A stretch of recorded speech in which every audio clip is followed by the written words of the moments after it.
Hey guys, how's it going? Phil here, AstroDad, and this is my newest video. Sorry it's been a bit of a delay. The weather's been really poor. Real life takes priority. Anyway, this video we're going to be doing the how to do a polar align using the ASI Air. Hope you enjoy. Cheers.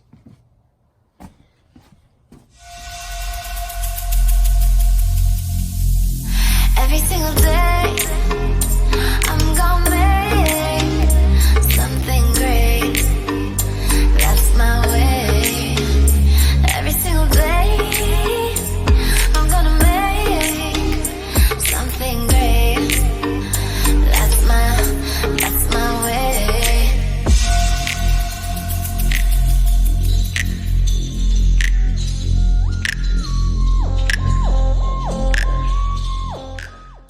Hey guys, so you've got the ASI Air, you've bought the Raspberry Pi, you've got the software. What I'm going to do is I'm going to run through how to do it with the software. There's a few prerequisites that you're going to have sorted before you start with regards to the hardware. So before you start, you're going to need to have your main camera in focus.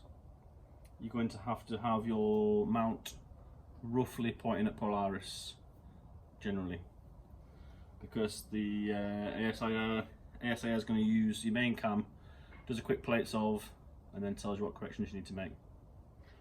Okay, now you're also going to need your mount recognised and set up in ASI Air. Now, if you're using, like me, a Skywatcher, I've got the Skywatcher HEQ5. If you've got the EQ5, HEQ5, NEQ6, or any of the other Skywatcher mounts, and you want to use the go-to function, plate solve, and all of this, I personally have not been able to get it to work any way other than with the EQ mod USB cable direct from the mount to the Air. I don't use a hand controller. Now, because of this, it means I can't use Sky Safari and use Sky Safari go-to and link it with ASI Air. That because Sky Safari, the people that make Sky Safari don't currently support EQ mod. Why? I don't know. I've emailed the guys that make Sky Safari and they said that currently no plans on developing EQ mod. Why would you want to support one of the most mainstream mounts out there? Who knows? But anyway, so now I'm going to run through the software, and you can see it works quite easy once you know how to do it. But like I say, you need to have, like me here, mount set ready to go. Look through your reticule on your polar scope. For me, all I'm going to do is look at the app, see what Polaris is roughly 9 o'clock. If it's in that ballpark, that's good enough. I'm going to let the software do the rest. So here we go. Just a quick walk through my setup and how I'm getting the ASI Air to work. So currently I'm using one of these Netgear Wi-Fi extenders, and then I set the Netgear up to the ASI Air as if it was a router. Then this extends the Wi-Fi range of the ASI Air, which one of my criticisms of the Air, well, it's Raspberry Pi, isn't it? So one of the criticisms of the Raspberry Pi is the Wi-Fi range is terrible. This does help. Anyway, okay, on we go. Let's turn the light on. So I've got the HEQ5. Tonight we've got William Optics Zenith Star 73. And I'm going to be going for Andromeda tonight, so I've gone for some wide field stuff. I've got the Air barcode on the front, on the back of a power box, Pegasus power box, and then a Canon SLR.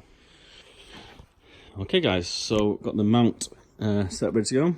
The polar scope has got Polaris in the field of view. It's about 9 o'clock I think, but it's as long as it's in view, that's all that matters. And then onto my iPad, so I'm connected to the range extender, you can see there. Now opening the Air. You come to the home screen, detects the cameras, so you can see Canon EOS, main cam, ZWO 120 monochrome for the guide camera. My focal length is set up for the main scope and guide scope, and then you can see EQ mod. I've not been able to use Syscan or anything like that. If you want to use plate solve and all these functions that ASI Air is awesome for, I've only been able to get it to work with EQ mod. The downside of that is you can't use Sky Safari. Enter. So, something's on the screen. There you go. Now, when you come into it, it asks you to confirm the camera settings. They are, so it's just, it has to be in RAW and in bulb mode, which I don't think it is actually, because I was doing my flats last night. So set to bulb mode. Okay. Now, here we go. So from the home screen, let's turn this light off. So, polar line. Very first thing you need to do, make sure your lens caps are off.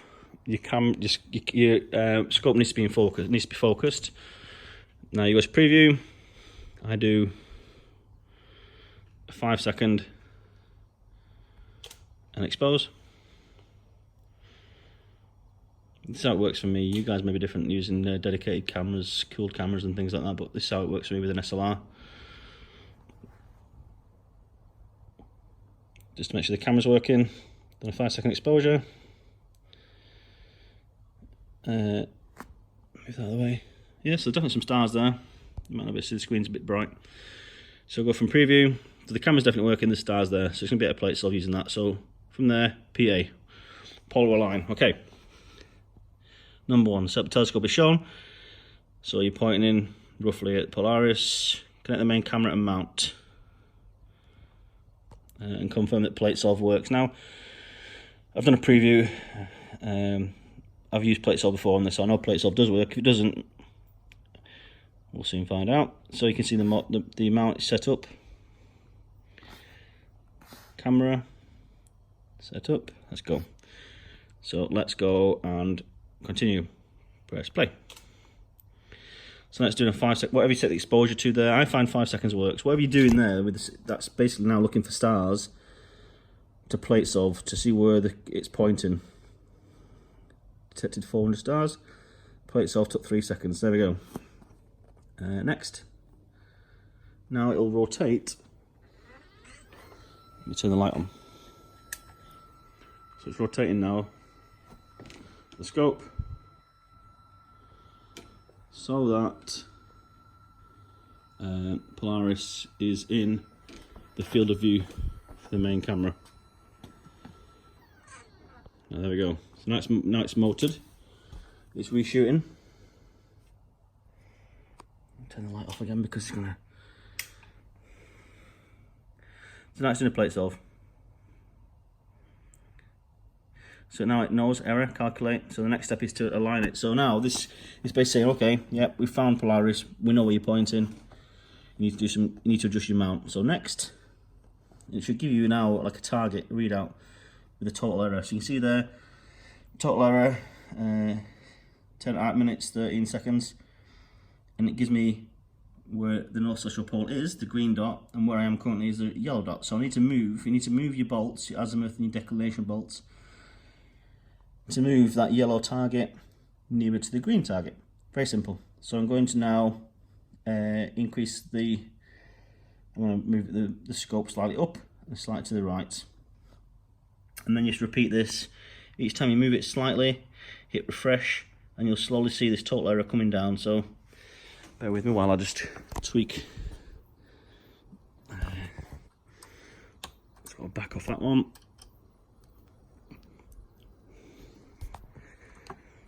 And then tighten that one slightly. And which way was it? Need to go right. So believe it or not, if you want to go right, you need to tighten the left one. So back that one off. Tighten that one slightly. So then you go to refresh. The error should come down. And then I keep doing that until I get less than 20 arc seconds. Let's see how much that's changed. I literally did the slightest little touch there. Barely turned everything. And you can see down to 3 minutes. Height wise, I'm pretty good now. So I just need to move it from left to right.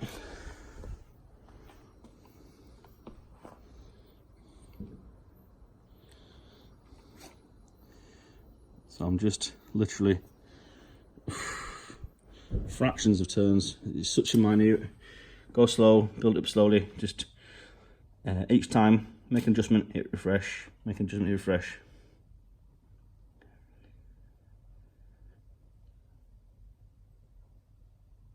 Oh, I've gone the wrong way. Oops. Yeah.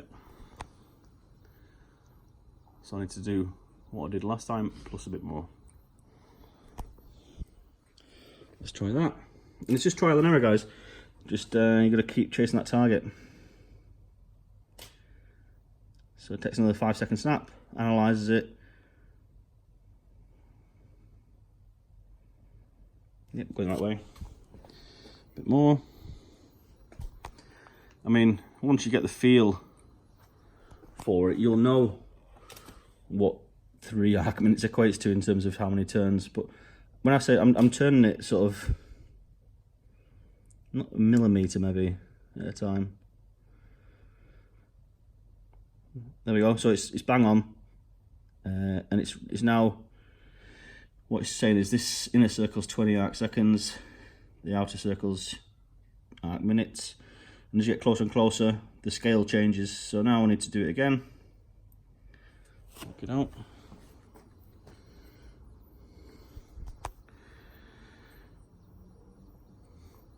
And obviously, as you get nearer to the smaller numbers, the more finite you have, the more delicate you need to be with the adjustments. So I'm down to 1 minute 49 seconds. I've gone too far, look.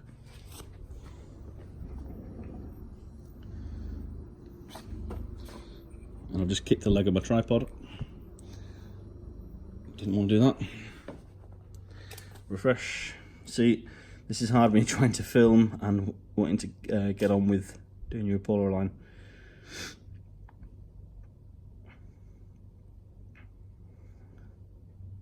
Okay, let's get in there. I need to come down a bit now. Okay, I literally did one more adjustment there. I didn't need to pause the video. Okay, I've got down to 7.5 seconds. I'm happy with that, so I'll click finish. Get some fireworks, gives you a score, whatever. Not interested in that. Now I know my mount is physically polar aligned. Nice one. So now I go to mount, home position, go to home. Scope is now motoring back to the home position. Now from there, I'm going to go pick a target. So I'm going to go for M31. So once it's at home, I'm going to choose M31, sorry. Then I'll go to plate solve again, and then I'm going to go off on my imaging. So there's no 3-star alignment, none of that. Nice and easy. And when the air is working like this, it really is awesome. Choose object. And there she is, right at the top, M31. And it's now put M31 there, and then go to. The mount is motoring now. The scope's M31, can't see, turn all the lights off now. Let's just take my word for it.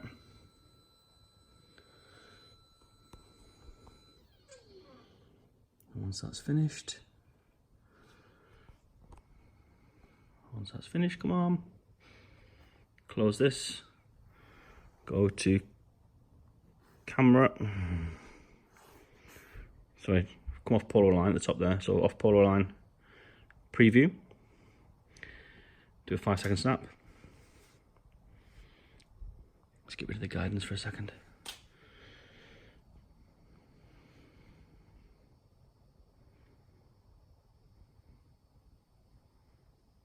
Now, whether or not we'll see Andromeda first go, I doubt it. No, so this is a problem which sometimes it knocks the tracking off. Go to mount, make sure tracking's on. It's a bug. I find this quite a lot. You see how the stars are blurry? Straight away I can see the tracking's not on. So the mount has stopped just doing its normal stepper motor tracking. Every time, I don't know why, you go to home position, it turns tracking off. So make sure tracking's back on. Let's try again. It's actually good that I'm making these mistakes so you can see what's happening. 5-second exposure. Should get something.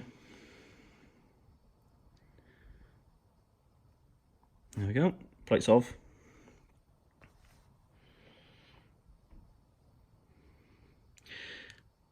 success, and it says sync and go to. So click, it now takes where it is, moves to where it should be. Tell you what, it's only moving a little tiny bit, so it shows that it's fairly accurate. And then I'm going to do the same again, another 5-second exposure. But let's do 10, and let's see if we can get to see Andromeda.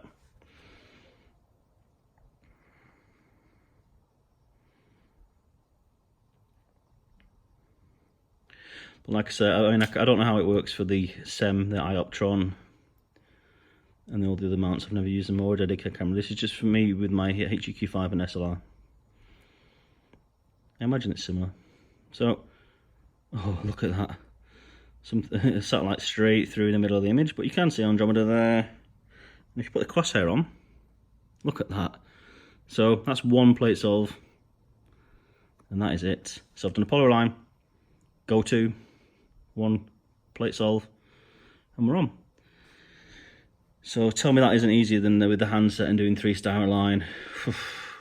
No thank you. Turn the crosshair off.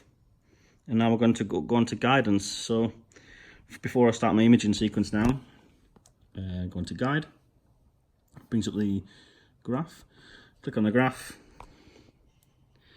set my exposure, I've got it at 1 second, let's just see what that looks like, hit refresh, and it'll give us a current image that it's seeing on the guide cam. Pick a star, I'm going to go with this guy here, look for a flat top there on the graph where it sees it's not too bright. That's nice. We'll go with that. Click the target. I'm expecting my declination to be quite out, because at the minute it's not totally balanced, because the scope's quite back heavy. I've ordered a new Losmondi mount, but it's there. It's in the ballpark. That's guiding. How easy is that? Back to main menu. Go from preview to auto run. Set auto run. Now that's from my darks last night. Delete. New sequence. Lights. 2 minutes exposure. Repeat 60 times. Get 2 hours. Okay. Back. Go. It'll do the dither. Once it's settled, it'll go off on its imaging sequence. And away we go. How easy is that? So I've been recording under 6 minutes. I've gone from being not polar aligned to guiding, plate solved, and imaging sequence running. All on my iPad with one bit of software. So honestly, this is why I eat my words when it comes to the ASI Air. Not beginner friendly. You don't see tutorials like this going through the issues and problems. It's just, you know, the only videos you see are big sales pitches telling you how awesome it is. Anyway, hope you get this all working. If you have problems with it, go on Facebook, go on the ASI Air webpage, the Facebook page. The guys in there are awesome. I've always found them very helpful. Lots of people willing to help. Also, feel free to stick a comment in the comments below, and I'll do my best. I'll endeavour to try and help you where I can. Okay, guys, clear skies. Take care, good luck. I will show you at the end what I've managed to capture. Cheers. Once you've taken an image, it shows you the histogram. You can zoom in and manipulate the histogram slides so you can see what you've managed to capture. So there's definitely some data there. Click on the image to see full screen. Pretty flat field, sharp stars all around the edges. Definitely some data there. See the smaller galaxy there, so happy with that. A bit of noise, but it is the middle of summer. Okay, so that's it basically. That's everything working. So I'm gonna go for the auto run and go and have a beer. Leave it to it. Okay, cheers guys. I'll show you the finished product once I've processed it, stacked and processed. Cheers guys, bye bye. Hey everybody, so awesome night last night, really good. The ASI Air worked flawlessly, excellent. So my very first ever review of the Air. you will have seen loads of disappointment. It was hard going. I think once you persevere with it, and ask for questions for help, ask for help online, I've managed to sort of overcome all these problems. And now, honestly, I'll eat my words. I think it's an amazing product. It's really good for if you've got a small telescope, a portable rig. Last night I was able to just put the rig outside, and within 10 minutes max, I'd gone from putting the rig outside to running an auto imaging sequence. That's including plate solve, polar line, guidance, everything, within 10 minutes, using one piece of software. So you're not using a PhD, backyard, the Canon astrophotography tool, or any, all those different capture and guidance softwares that you'd use normally on a laptop. So love it. I'll post at the end the picture that I managed to get last night. You can see I'm just running it through Photoshop at the minute, just doing a few tweaks. Yeah, I'll be doing a full, real in-depth basic tutorial for everybody who's opened the box of the Air soon. I just need time to do it. But I hope the video, I've rushed it last night. It's really hard to try and, whilst you're doing it, I was in a rush to get set up and try and film at the same time. Really hard. It's a two-handed job really sometimes. So I'm trying to film and do my mount and everything. You can see my little post in the background there, look. Yeah, that's all the satellites that we've sent out. Really good. Anyway, I get distracted. So, hope you found the video useful. Please don't forget to hit subscribe. It means a lot. And any questions with the Air, feel free to put a question below and I'll try and answer them. And please be patient, and I'll have a full tutorial coming soon as I can. Clear skies, everybody. Thanks for watching, and speak soon. Bye bye.